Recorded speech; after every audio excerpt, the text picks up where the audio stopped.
Assalamualaikum warahmatullahi wabarakatuh. Perkenalkan, nama saya Vinanda Moldina Budiman dari Prodi Kebidanan Universitas yang Berbangsa Karawang.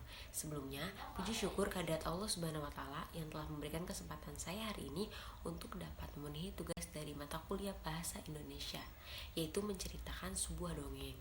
Di sini saya mengambil cerita tentang Sangkuriang, yaitu di mana legenda terbentuknya Tangkuban Perahu.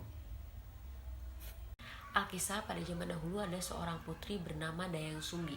Dayang Sumbi adalah putri dari Raja Sumbi Perbangkara dan seekor jelmaan babi hutan. Jadi jelmaan babi hutan itu dulunya adalah seorang dewi yang melakukan kesalahan lalu dikutuk menjadi seekor babi hutan.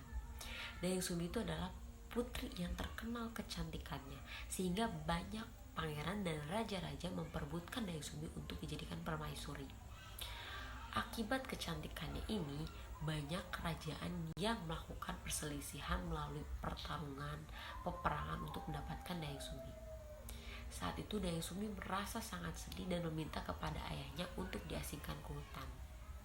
Raja Perbangkara pun mengizinkan Dayang Sumbi untuk mengasingkan dirinya ke hutan, ditemani oleh peliharaannya yaitu Tumang. Tumang adalah seorang dewa yang dulu melakukan kesalahan lalu dikutuk menjadi seekor anjing. Di sebuah hutan, pada suatu hari Dayang Sumbi sedang menenun kain. Lalu alat tenunnya tersebut jatuh. Dengan malas Dayang Sumbi berkata, siapapun yang mengambil alat tenunnya, jika laki-laki akan dijadikan suami dan jika perempuan akan dijadikan saudara. Pada saat itu Tumanglah yang mengambil alat tenun dari Dayang Sumbi. Dengan janjinya itu Dayang Sumbi menepati dan berkata akan menikahi Tumang. Dari pernikahan Dayang Sumbi dan Tumang, mereka memiliki satu orang putra yang bernama Sangkuriang. Sangkuriang tumbuh menjadi anak yang cerdas dan pandai memanah. Suatu hari Dayang Sumbi meminta kepada Sangkuriang untuk diambilkan hati rusa. Pergilah Sangkuriang berburu ke hutan ditemani oleh Tumang. Pada saat pemburuan di hutan, banyak sekali rusa yang lolos dari tangkapan Sangkuriang, membuat Sangkuriang bingung bagaimana untuk mendapatkan rusa. Pindah haluan untuk menangkap babi hutan. Ia memerintahkan kepada Tumang untuk mengejar babi hutan dan menangkapnya. Tumang yang tahu bahwa babi hutan tersebut adalah jelmaan dari Dewi yang tidak lain adalah ibu dari Dayang Sumbi tersebut, tidak mau menangkap babi hutan, sehingga Sangkuriang marah dan murka. Lalu ia membunuh Tumang dan membawa hati Tumang kepada Dayang Sumbi.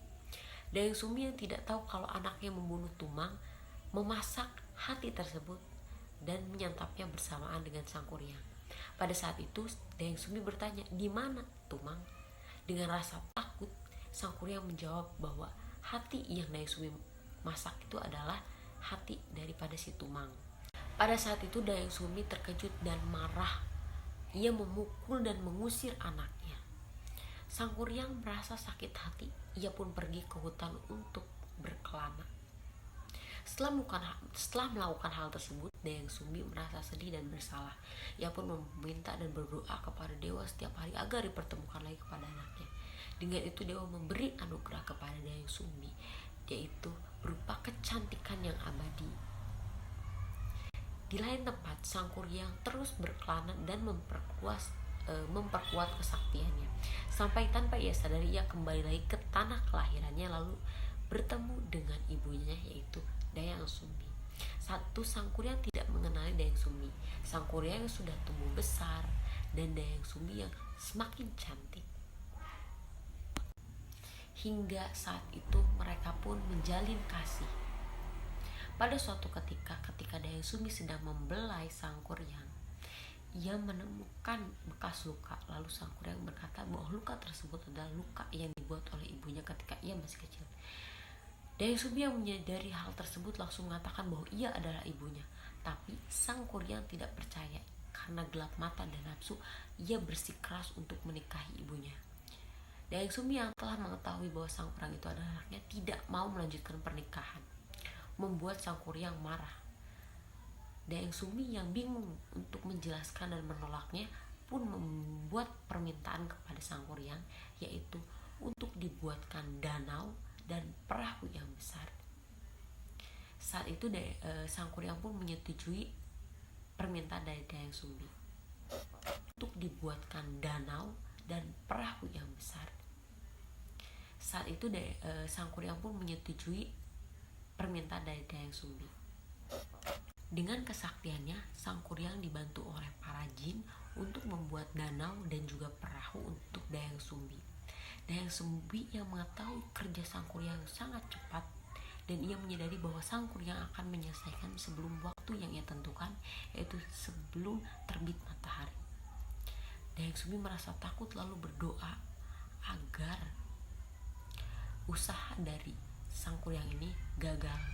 Pada saat itu, Dayang Sumbi memiliki ide untuk mengibarkan kain hasil tenunnya, lalu membakarnya dan membangunkan ayam untuk berkokok.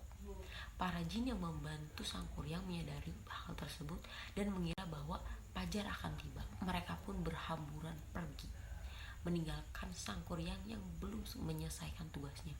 Sang Kuryang yang menyadari bahwa waktu itu belum cukup untuk menuju fajar, marah dan menendang perahunya sehingga terbalik dan menjadi gunung yang sekarang kita sebut sebagai Tangkuban Perahu. Jadi begitu kisah tentang Sang Kuryang, yakni legenda dari Tangkuban Perahu.